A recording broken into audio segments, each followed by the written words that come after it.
नमस्कार दोस्तों, स्वागत है आपका स्नेहाचार्य से लर्निंग ट्यूब में। आज हम पढ़ेंगे कंटेम्प्रेरी वर्ल्ड पॉलिटिक्स का chapter number 2, the end of bipolarity. Chapter number 1 आपके सिलेबस से कट है, तो चलिए वीडियो को शुरू करते हैं। तो टेबल ऑफ कंटेंट देख लीजिएगा आप। अब चलते हैं इस चैप्टर को वन साइड में समझते हैं कि एक्चुअली हम इस चैप्टर में पढ़ेंगे क्या। तो चलिए पढ़ते हैं। This lesson tells about the Soviet Union, how the Soviet Union came into existence, develop itself and how it had to face the disintegration due to cold war in the end. तो इस lesson में हम पढ़ेंगे Soviet Union के बारे में कि कैसे सोवियत यूनियन एग्जिस्टेंस में आया। खुद मतलब उसकी गवर्नमेंट है उसको खुद बहुत ज़्यादा डेवलप किया and how it had to face the disintegration due to the cold war in the end. और कैसे जब दो सुपर पावर्स के बीच में कोल्ड वॉर का माहौल हुआ तब हमारा सोवियत यूनियन कैसे बर्बाद हो गया था। ये सब पढ़ेंगे हम इस चैप्टर में। और थोड़े से मेन पॉइंट्स इसके पढ़ लेते हैं। The Soviet Union was formed in 1917। हमारा सोवियत यूनियन कब बना था याद रखिएगा, 1917 में, इंस्पायर्ड बाय कम्युनिस्ट आइडियोलॉजी। ये कम्युनिस्ट आइडियोलॉजी पर बेस्ड था। इट मीन्स जहाँ पर जो भी इंडस्ट्रीज थी वो अंडर द गवर्नमेंट थी। joined the victorious bloc in World War II, became a superpower after the World War II। जब वर्ल्ड वॉर खत्म हुई उसके बाद सोवियत यूनियन एक सुपर पावर बन के हमारे सामने आया था। पूरी कंट्री में एक सुपर पावर देश था। Started competing with America. इसने अमेरिका से कॉम्पिटिट करना स्टार्ट किया क्योंकि भले ही जितना मर्जी सुपर पावर हो मगर ये अमेरिका से ज़्यादा सुपर पावर नहीं था।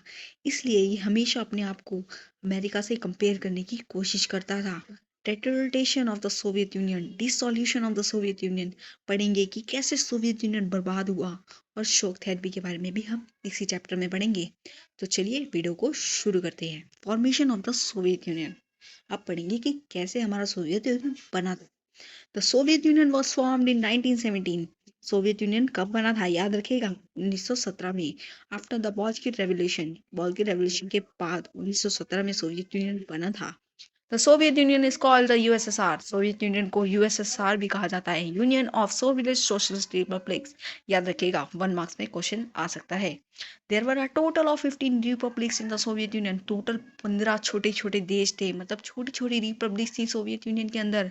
That's how the Soviet Union was form by joining 15 different countries. और ऐसे ही 15 कंट्रीज से मिलकर बना था हमारा Soviet Union. The Soviet Union was created to secure the interest of the poor. मतलब सोवियत यूनियन उनका उनका इंटरेस्ट सिक्योर करने के लिए बना था जो कि गरीब लोग हैं। इट मीन्स कि सोवियत यूनियन गरीबों के लिए ज़्यादा वर्क करता था। It was established according to socialism and communist ideology. ये एक ऐसी आइडियोलॉजी पर बेस्ड था जहाँ पर सभी इंडस्ट्रीज अंडर द गवर्नमेंट थी। कोई भी लोगों को लैक ऑफ फ्रीडम थी, उनको फ्रीडम ही नहीं थी कि वो अपनी आवाज़ उठा सके। चलिए पढ़ते हैं हमारा सोवियत सिस्टम क्या था। What was the Soviet system? The Soviet Socialist Republics, USSR, was formed after the Socialist Revolution of 1917 in Russia. इसका एम देख लेते हैं। Was to establish an equality society. It means कि सोवियत यूनियन का M था कि वो society में इक्वालिटी बना के रखे। ना ही तो उनकी सोसाइटी में ज़्यादा गरीब लोग हों ना ही ज़्यादा अमीर लोग हों, इक्वालिटी हो, लोगों के बीच में इक्वालिटी हो। इन बीच a society based on equality. ऐसी सोसाइटी होती थी जो कि इक्वालिटी पे बेस्ड होती थी।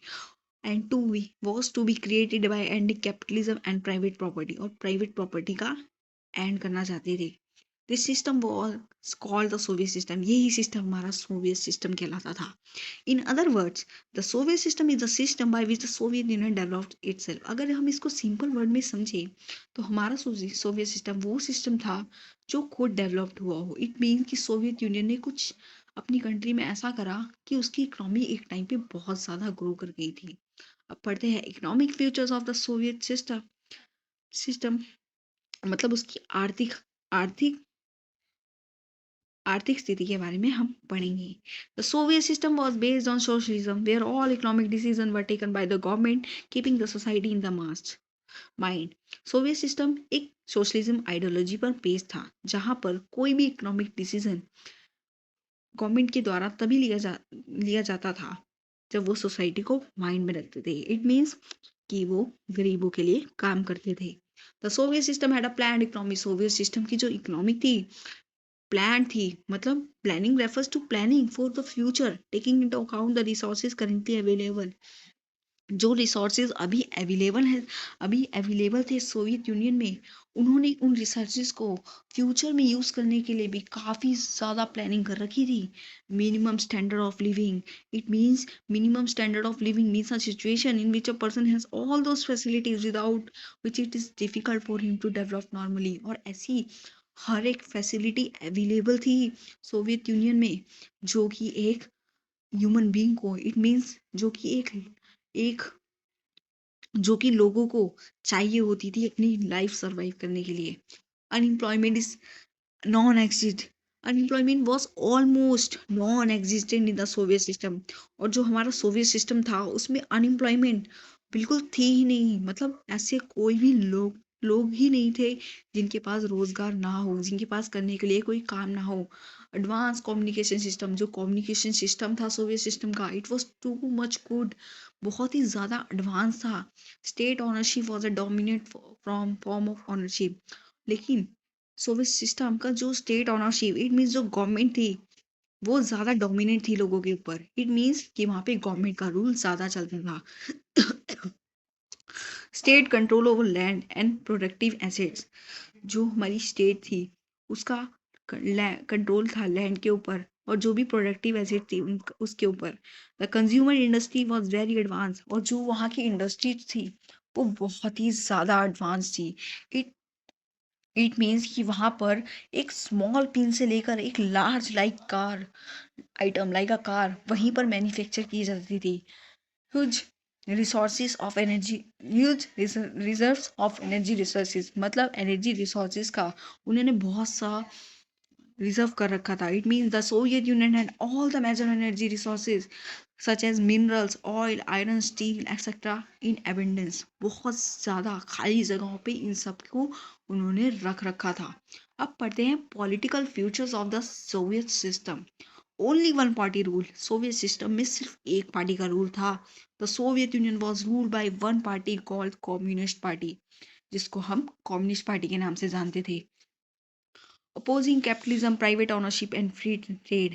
ये जो हमारी one party system, it means जो कम्युनिस्ट पार्टी थी वो कैपिटलिज्म को, प्राइवेट ओनरशिप को एंड फ्री ट्रेड को अपोज करती थी। इट मीन्स वो अपनी कंट्री में ना ही तो फ्री ट्रेड ज़्यादा करती थी, ना ही प्राइवेट ओनरशिप, इट मीन्स कि लोगों को ना ही उनका ज़्यादा हक देती थी।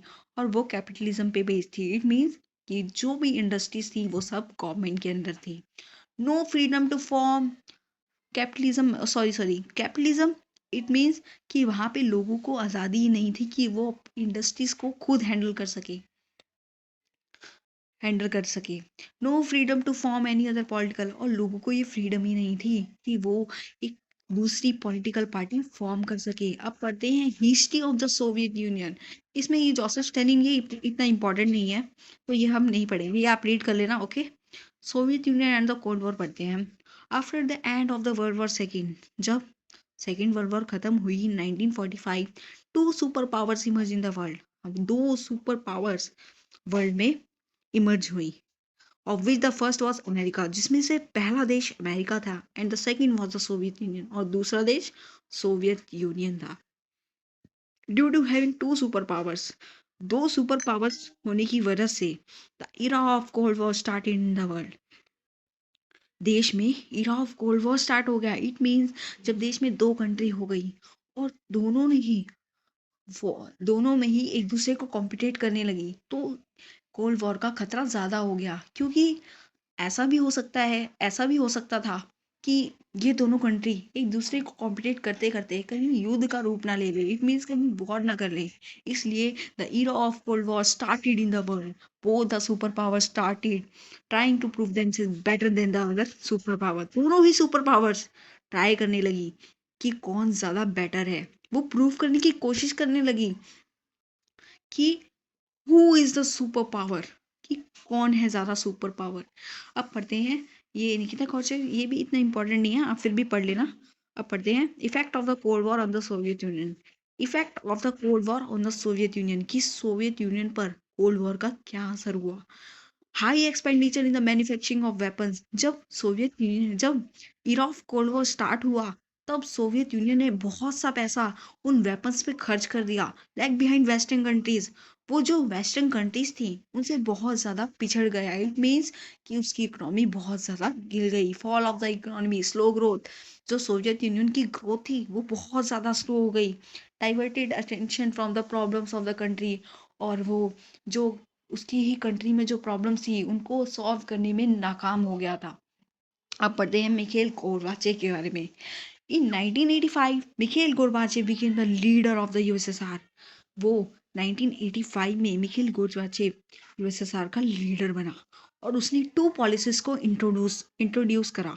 Glasnost, it means openness, and perestroika means restructuring, were formulated by government to reform the Soviet Union. उन्होंने इस दो पॉलिसीज को इसलिए लॉन्च किया था ताकि वो सोवियत यूनियन में रिफॉर्म कर सके। इट मीन्स सोवियत यूनियन को बेटर कर सके, which had the main objective to bring peace in the Soviet Union. और गोरबाचेव का मेन ऑब्जेक्टिव क्या था कि वो सोवियत यूनियन में शांति ला सकें, वो पीस ला सके। अब देखते हैं गोरबाचेव ने ऐसे कौन से पॉलिटिकल रिफॉर्म्स करे थे। प्रमोटेड डेमोक्रेसी, उन्होंने डेमोक्रेसी को प्रमोट किया। Withdrawal of forces from Afghanistan and eastern Europe, उन्होंने जो फोर्सेस थी अफगानिस्तान में, ईस्टर्न यूरोप को, उनको वापस बुला लिया। Help in the unification of Germany, उन्होंने जर्मनी को डेवलप करने में मदद की। फाइनेंशियल इंप्रूवमेंट देखते हैं। स्टॉप द आर्म रेस, उन्होंने आर्म्स रेस को स्टॉप कर दिया। Attempts were made to promote economic development, और ऐसे बहुत सारी उन्होंने कोशिशें की ताकि वो इकोनॉमिक डेवलपमेंट को ग्रो कर सके। प्रमोटेड प्राइवेटाइजेशन, उन्होंने प्राइवेटाइजेशन को इम्पोर्ट प्रमोट करा। इट मीन्स उन्होंने ये कोशिश करी कि वो जो भी इंडस्ट्रीज है उनको प्राइवेट कर सके, उनको लोगों को उनका हक दिलवा सकें। The dissolution of the Soviet Union, Soviet Union Soviet Union के टूटा कैसे। Gorbachev try to reform the Soviet Union, Gorbachev ने ट्राई करा कि वो सोवियत यूनियन में चेंज ला सके, but his effort were completely unsuccessful, मगर उनके ये एफर्ट्स बिल्कुल ही अनसक्सेसफुल रहे। Those who wanted this reform said that the reforms are taking place very slowly, जो चाहते थे चाहते थे ये रिफॉर्म हो, वो उन्होंने कहा कि ये रिफॉर्म मतलब ये चेंज बहुत ही स्लोली वर्क कर रही है। And those who were opposing this reforms continue to oppose them, और जो इसके अपोजिंग में थे उन्होंने इसको अपोज करना जारी ही रखा था। Because of the this Gorbachev did not get support from anywhere, और इसी के कारण गोरबाचेव को कहीं भी किसी भी द्वारा सपोर्ट नहीं मिला। इन 1989 the fall of the berlin wall, और berlin वॉल थी वो 1989 में लोगों के द्वारा गिरा दी गई। Mark the beginning of the disintegration of the Soviet Union, और यहीं से शुरुआत हुई हमारे सोवियत यूनियन के टूटने की। By 1991 the Soviet Union had completely disintegrated, और 1991 आते आते सोवियत यूनियन पूरी तरह तबाह हो गया। अब पढ़ते हैं reason of the dissolution of the Soviet Union, कि क्या कारण थे जिससे हमारा सोवियत यूनियन, जिससे इतना सुपर पावर देश, इतना वेल प्लान्ड, इतनी अच्छी इकोनॉमी वाला देश पूरी तरह बर्बाद हो गया। ये क्वेश्चन बहुत इंपॉर्टेंट है, 5 मार्क्स में आपके पेपर में जरूर आएगा। सो प्लीज इसको अच्छी तरह सुनिएगा। चलिए शुरू करते हैं। Failure to fulfil the aspiration of the people, वो फेल हो गया लोगों की एस्पिरेशन को पूरा करने में। इट मीन्स कि वो लोगों की फैसिलिटीज़ को पूरा ही नहीं कर पाया, लोगों की आवाज़ों को सुन ही नहीं पाया, लोगों के लिए कोई काम ही नहीं कर पाया। डोमिनेट ब्यूरोक्रेसी, वहाँ पे सिर्फ वन पार्टी सिस्टम था और सिर्फ गवर्नमेंट का रूल ही था। डोमिनेंस ऑफ कम्युनिस्ट पार्टी, सिर्फ वन पार्टी रूल होने की वजह से लोगों में लैक ऑफ फ्रीडम थी, लोगों को दूसरी पार्टी फॉर्म करने की आज़ादी ही नहीं थी। Heavy expenditure in the manufacturing of weapons, और उन्होंने वेपन से कोल्ड वॉर की वजह से बहुत सारा पैसा वेपन्स पे बर्बाद कर दिया। लैग बिहाइंड वेस्टर्न कंट्रीज, और वो वेस्टर्न कंट्रीज से बहुत ज़्यादा पीछे हो गए। रशियन डोमिनेंस, जो 15 रिपब्लिक्स थी जिससे सोवियत यूनियन बना था उसमें जो सबसे पावरफुल कंट्री थी वो थी रशियन, इसलिए वहाँ पे रशियन डोमिनेंस की इमरजेंस हो गई, मतलब रशिया ज़्यादा डोमिनेंस करने लग गया। फॉल ऑफ द इकोनॉमी, जो सोवियत यूनियन की इकोनॉमी थी वो पूरी तरह से फॉल हो गई। इट मीन्स वो पूरी तरह से तबाह हो गई। Feeling of freedom in the people, और लोगों में आज़ादी की भावना आ गई। इमीडिएट कॉसेज देखते तो emergency of sense of freedom in the minds of the people, लोगों में आज़ादी की भावना आ गई। गोरबाचेव रिफॉर्म प्रेस्टोरिया एंड ग्लासोड, ये भी इसी में आएगा। और इसका जो सबसे बड़ा कारण था वो था फीलिंग ऑफ नेशनलिज्म, लोगों में राष्ट्रवाद की भावना आ गई थी। अब पढ़ते हैं consequences of the dissolution of the Soviet union. It means कि जब सोवियत यूनियन टूट गया तो उसके बाद क्या परिणाम हुए, क्या रिजल्ट्स निकल कर हमारे सामने आए थे। तो चलिए पढ़ते हैं। एंड ऑफ कोल्ड वॉर, जो कोल्ड वॉर दो सुपर पावर्स के बीच में थी, जब सोवियत यूनियन खत्म हुआ तो सिर्फ एक सुपर पावर बचा, वो था अमेरिका। इसलिए एंड ऑफ कोल्ड वॉर हो गया, मतलब कोल्ड वॉर की स्थिति अब नहीं रही थी। Beginning of American supremacy, it means अब अमेरिका अपनी सुपरमेसी को दूसरे देशों या पूरी कंट्री में, पूरे वर्ल्ड में अब उसकी ही सुपरमेसी थी। वो ही एक ऐसा देश था जो बहुत ज़्यादा सुपर पावर और बहुत ज़्यादा स्ट्रॉन्ग था, जिसकी इकोनॉमी बहुत अच्छी थी। एंड ऑफ आर्म रेसेस का एंड हो गया। End of Soviet Union, Soviet union पूरी तरह तबाह हो गया। राइज ऑफ 15 न्यू कंट्रीज, जब सोवियत यूनियन टूटा तो जब सोवियत यूनियन 15 छोटी छोटी कंट्रीज से मिलकर बना था, अब वो 15 न्यू कंट्रीज इंडिपेंडेंट हो गई, मतलब आज़ाद हो गई। और राइज ऑफ 15 न्यू कंट्रीज, और 15 न्यू कंट्रीज हमारे सामने निकल के आई। Russia became the successor of the Soviet Union, जो सबसे ज़्यादा इन 15 कंट्रीज में पावरफुल था वो था रशिया, इसलिए वो सोवियत यूनियन का सक्सेसर भी माना गया। ब्लो टू सोशलिस्ट आइडियोलॉजी, अब जो सोवियत यूनियन की आइडियोलॉजी थी उस पर उसको हटा दिया गया और सोशलिस्ट आइडियोलॉजी पर ज़्यादा ध्यान दिया गया। इट मीन्स कि अब जो भी इंडस्ट्रीज थी वो लोगों के द्वारा रूल होने लगी। इट मीन्स कि अब उन पे लोगों का अधिकार होने लग गया। इमरजेंस कैपिटलिस्ट आइडियोलॉजी, ऐसी ऐसी आइडियोलॉजी आई जिसमें सब कुछ या तो गवर्नमेंट के, या तो जिसमें सब कुछ गवर्नमेंट और लोगों के अंडर में होने लग गया। इट मीन्स अब गवर्नमेंट की उस पर भागीदारी तो रहेगी बट इतनी नहीं जितनी उस पर उसकी ऑनर की रहेगी। Ban on the communist party in the USSR, जो यूएसएसआर की वन पार्टी थी, it means one party rule था, कम्युनिस्ट पार्टी थी, उसको बैन कर दिया गया। Countries who got independence from the Soviet union adapted democracy and capitalism, जो भी कंट्रीज सोवियत यूनियन से जिनको इंडिपेंडेंस मिली थी अब उन्होंने डेमोक्रेसी को अपनाया और कैपिटलिज्म को भी। Russia got all the rights which Soviet Union had, Russia को सोवियत यूनियन के तबाह होने के बाद जो भी सोवियत यूनियन के इंटरनेशनल लेवल पर राइट्स थे वो सभी रशिया को मिल गए, जैसे कि such as permanent membership in the Security Council of the United Nation, जो कि यूएनओ में जो सोवियत यूनियन की परमानेंट मेंबरशिप थी वो भी अब रशिया को मिल गई थी। And the status of the nuclear state, और जो स्टेटस था न्यूक्लियर स्टेट का वो भी अब रशिया को मिल गया था, जो कि रशिया से पहले सब कुछ सोवियत यूनियन का था। All the treaties made by the Soviet Union, Soviet Union से जो भी ट्रीटीज बनाई थी, मतलब जो भी एग्रीमेंट बनाए थे, पर now to be perform by Russia, अब वो सब रशिया द्वारा परफॉर्म किए जा रहे थे। अब पढ़ते हैं हम शॉक थेरेपी के बारे में। When the Soviet Union disintegrated in 1991, जब सोवियत यूनियन 1991 में डिसइंटीग्रेट हो गया, इट मीन्स जब वो पूरी तरह तबाह हो गया, बर्बाद हो गया, shock therapy was created by World Bank and the International Monetary Fund to stabilise the capitalist system in the newly form countries. अब पढ़ते हैं, मैं आपको समझाती हूँ। देखिए, जब सोवियत यूनियन डिसइंटीग्रेट हो गया 1991 में, तब शॉक थेरेपी बनाई गई वर्ल्ड बैंक के द्वारा और इंटरनेशनल मॉनेटरी फंड IMF के द्वारा, ताकि वो जो 15 कंट्रीज न्यू बन के हमारे सामने आई थी उस टाइम पर, वो कैपिटलिस्ट को एस्टेब्लाइज, कैपिटलिस्ट सिस्टम को फॉर्म कर सके। इट मीन्स कि वो अपनी कंट्रीज में कैपिटलिस्ट सिस्टम को लागू कर सके। Soviet Union was built on the socialist ideology, Soviet Union किस पे बेस्ड था, सोशलिस्ट आइडियोलॉजी पे। And all the industries there used to work under the government, जो भी सोवियत यूनियन की इंडस्ट्री थी वो सभी अंडर द गवर्नमेंट वर्क करती थी। Now after the dissolution of the Soviet union, लेकिन जब सोवियत यूनियन तबाह हो गया, खत्म हो गया, capitalist system was to be established in all this country, तब कैपिटलिस्ट सिस्टम को एस्टेब्लाइज कर दिया गया उन सभी कंट्रीज में जो जो सोवियत यूनियन के टूटने के बाद सामने आई, इंडिपेंडेंस आई. Shock therapy was a provision to hand over all the government's industry to private hands by auction. Shock therapy was a provision to hand over all government industry to private hand by auction. जब shock therapy बनाई गई तो जो government के हाथों में industries थी उन सभी को प्राइवेट कर दिया ऑक्शन के द्वारा. मतलब कि जो गवर्नमेंट के अंदर इंडस्ट्री थी उन सबका ऑक्शन किया गया और उनको लोगों के हाथों में थमा दिया गया. इन अदर वर्ड्स, अगर हम शॉक थेरेपी को सिंपल वर्ड में समझे तो turning the government sector into a private sector was shock therapy.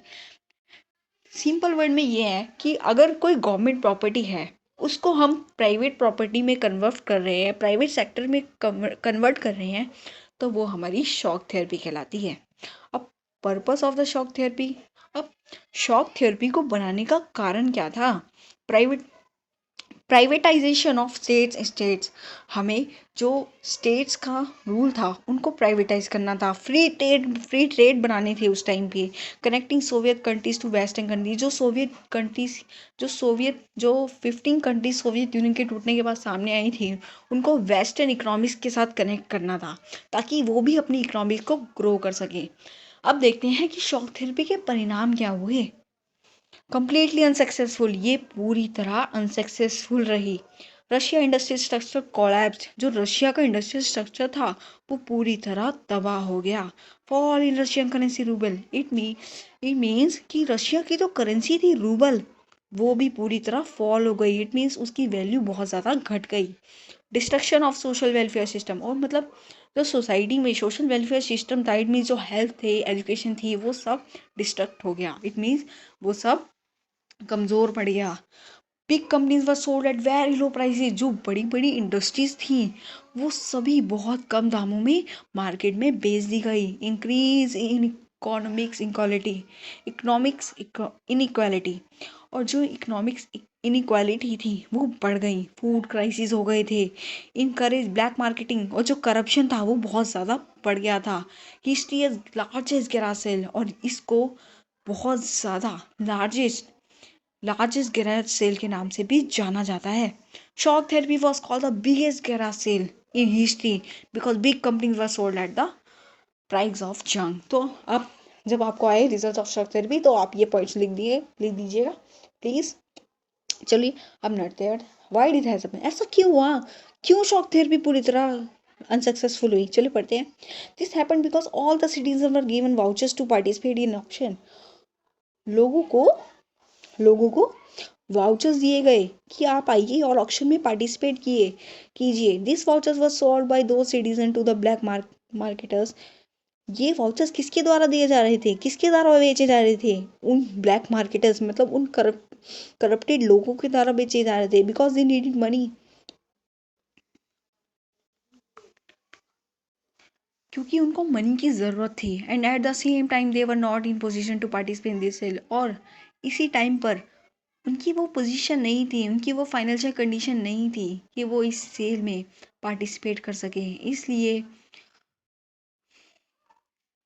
वो जो सिटीजन्स थे इंडस्ट्रीज के वो करप्टेड लोगों को ये वाउचर्स बेच रहे थे कि आप आइए और हमारी इंडस्ट्रीज को खरीद लीजिए.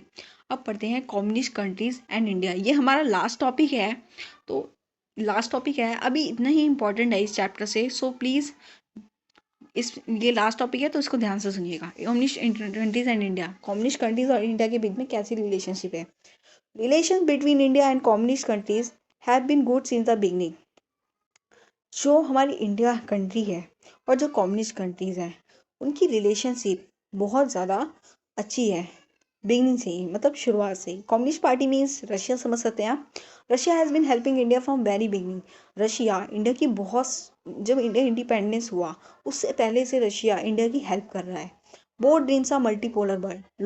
दोनों ही कंट्रीज़ का सपना है कि वो एक मल्टीपोलर वर्ल्ड बनाए. इट मीन्स जहाँ पर कोई झगड़ा ना हो, कोई लड़ाई ना हो, कोई वॉर ना हो, किसी तरह की कोई अनइक्वालिटी ना हो. Both countries believe in democracy. दोनों ही कंट्रीज को डेमोक्रेसी पे भरोसा है. इट मीन्स वो पॉलिटिकल पार्टी सिस्टम चाहते हैं अपनी कंट्रीज में. 80 bilateral agreements for sign. 80 agreement sign हुए हैं इंडिया और रशिया के बीच में 2180 agreements. 81 military units. India is one of the largest Russian army buyer. India, the largest Russian arms buyers है. It means इंडिया सबसे ज्यादा बायर्स खरीदता है रशियन से. वेपन्स खरीदता है सबसे ज्यादा रशिया से. Indian imports huge amount of oil from Russia. India बहुत ज्यादा ऑयल इंपोर्ट करता है रशिया से. Russia helps India in many scientific project. और जो रशिया है वो इंडिया की बहुत सी हेल्प करता है उनके साइंटिफिक प्रोजेक्ट पे. इट मीन्स कि इंडिया के जो साइंस प्रोजेक्ट्स होते हैं उनमें बहुत ज़्यादा मदद करता है Russia. Russia always supported India on Kashmir issue. Russia ने इंडिया को कश्मीर इशू पे भी बहुत ज़्यादा सपोर्ट किया था. देख लेते हैं और कुछ इम्पोर्टेंट तो नहीं है ये सब. नहीं, ये हमारे सिलेबस में नहीं है. ओके, सो वीडियो खत्म होता है. प्लीज़ वीडियो अच्छी लगी तो वीडियो को लाइक करिएगा. Thank you.